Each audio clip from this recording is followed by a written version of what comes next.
we refer to the current state analytics at most of these growth stage and mid-market organizations as passive reporting, but it also could be called reactive reporting. In other words, it's not very actionable stuff. So first of all, most of these businesses have not really instrumented their environment in order to produce the necessary data to answer the questions they need to be able to answer. The tech has been often poorly configured because it was set up by people who are not experts in tech, often maybe a SDR who got promoted, showed interest in technology and got promoted to become the RevOps person. Processes often don't exist, which would otherwise cause necessary information to be captured. So at the core of this, why these companies struggle with this, is they aren't measuring the right stuff. Secondly, the data is often siloed. It's siloed between sales and marketing and CS, and it makes it very difficult to get this holistic picture of what's going on. And this is often the result of the fact that organizationally, no single senior executive owns the responsibility for data across the entire customer journey, which is one of the reasons we're starting to see more and more boards put that responsibility onto a CFO or possibly a COO. On top of that, most of these businesses are plagued with data hygiene issues, which completely undermines the value of any analytics. Thirdly, while these growth stage and mid-market companies have hundreds of reports and dashboards typically, they've rarely been designed in a way that makes it easy to draw insights from. So companies talk to us all the time about having a ton of data, but none of it being actionable. And as a result, senior leaders are effectively left to act on gut and intuition. And even the most experienced of us with plenty of gray hair won't always get it right. And our actions often make the situation worse because of unintended consequences. Now let's contrast that with what we think of as designing for actionability. We have a methodology internally for designing for actionability. We call it data drives action. And it has proven to be very effective at transforming data into a useful tool for senior leadership teams. I'm basically going to walk you through that framework or methodology now so that you can apply it to your own business. We start by considering the outcome, which is the set of all possible actions one might take to improve go-to-market performance, right? We want actionable data. Let's focus on the actions we might think about taking. Clearly, there are dozens, if not hundreds of actions one can take, but in this framework, we've synthesized them into a handful of categories or buckets of actions. For example, you might take actions to change people, such as coaching, training, maybe even terminating.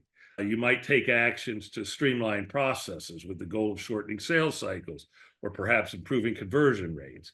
Or maybe you might take some actions to change channels, perhaps by reallocating investment away from one channel, such as, I don't know, outbound prospecting, in favor of maybe a different channel, such as LinkedIn advertising, let's say, and so on. So there's these buckets of possible actions you might take. By knowing the possible actions you could take, we then ask ourselves, what insights do I need to have that would compel me to take one action over another? Said another way, what questions do I need to be able to answer to inform my actions? Identifying these key business questions is a critical part of this methodology. In product development vernacular, you can think of the business questions as the requirements that need to be met with the design of our data and analytics. The next step after identifying the insights or the key business questions is to translate that into what data is needed and how does it need to be presented in order to readily answer those key business questions. And then the final step in the methodology is to identify how that data is going to be sourced. We know what data we need. Now, where are we going to get it? And it's typically through a combination of instrumenting the tech, in other words, configuring the GTM tech so that it measures certain things and produces certain data sets, but also implementing processes which capture the necessary data. This methodology, what we call data drives action, but it's fairly just a very logical approach. It's super effective for achieving actionable data. And it's super effective because by starting with the end outcome, which is performance improving actions, and reverse engineering back to the tech and processes, we ensure that there's a complete linkage that creates actionable data. So let's get into this a little bit deeper, and we'll look at a specific example of how this works. Remember, we start by identifying all the possible actions that can be taken to improve performance. In this example, we're going to consider actions to change channels. And when we say channels, we're referring to the channels or the strategies a company uses to source prospective customers.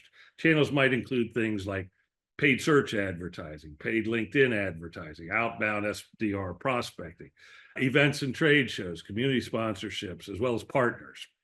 And when we talk about actions to change channels, we would most likely be talking about increasing or decreasing investment in certain channels so that we are more heavily investing in our most productive channels and moving investment away from the least productive channels. So that's the actions we're considering, right? Is increasing or decreasing investments in different channels.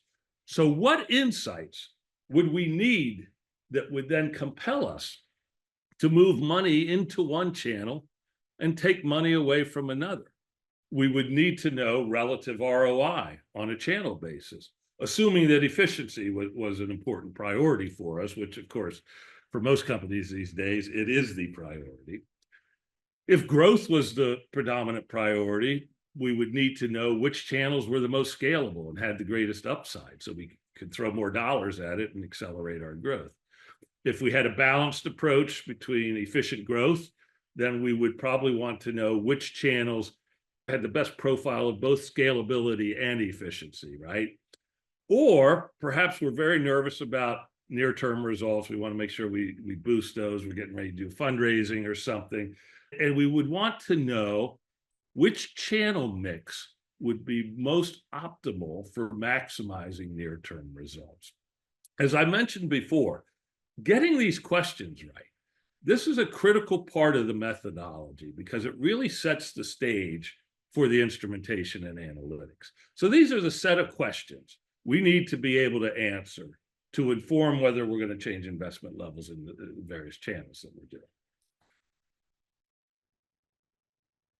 By being crystal clear on these questions that you need to be able to answer, it makes it fairly straightforward to define what data is needed and how should it be presented to most easily answer the questions.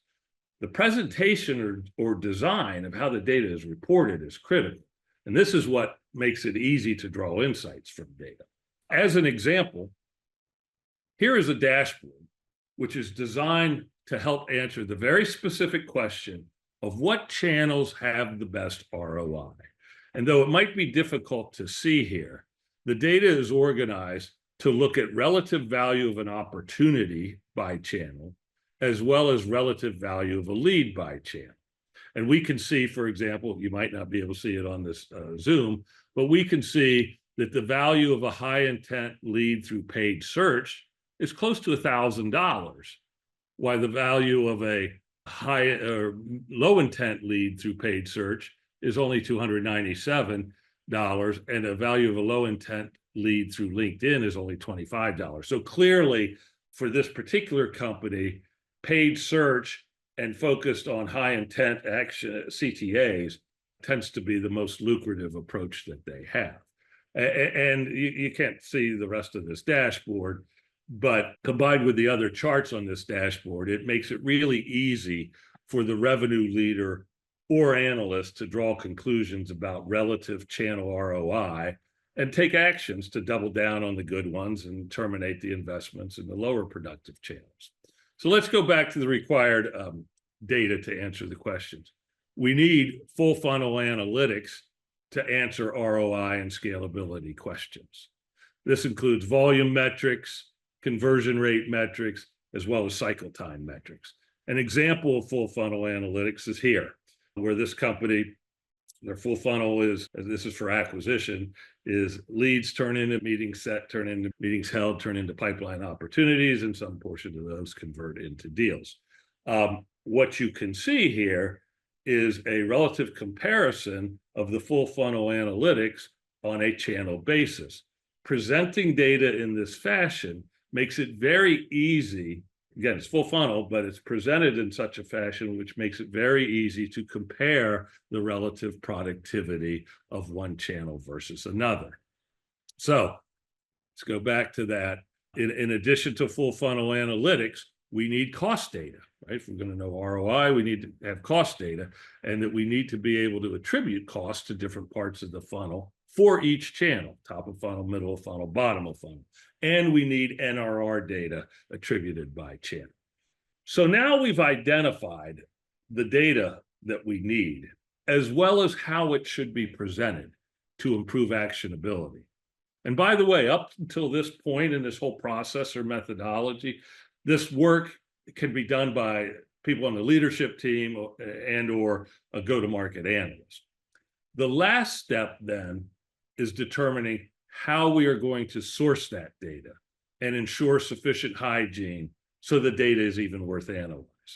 And this is where a go-to-market analyst teamed with a go-to-market tech architect are really required to put the meat on the bones. It's during this stage of the methodology that you're going to need to get very detailed about what objects, fields, layouts, automations in the CRM need to be touched and how. You'll also need to be clear on specific integrations between the CRM and other tech that are necessary to produce the required data, including how to ingest the necessary cost data from the financial systems. And it's during this stage where you may need to implement new processes to ensure proper data capture. For example, we recently helped a customer implement a deal certification process where finance ended up with the responsibility for moving opportunities to closed won. And this process change that got implemented immediately fixed this problem they had of inconsistent data between the CRM and the ERP. And it's because the sales team, when they finally get a deal done, they get the contract signed, but they wouldn't go back and update the data in the CRM. And so the customer of ours had a very hard time looking at CRM data and actually being able to draw conclusions from it because it just wasn't accurate. So anyway, you get the sense. We start with the outcomes, which are the actions. We say, what insights do I need to have? What questions do I need to be able to answer to take certain actions? What data do I need to have to answer those questions? And then how do I actually get that data through process and tech? So this methodology, again, has proven to be very effective across a number of organizations. And it is effective because it is undeniable in how it connects data to actions.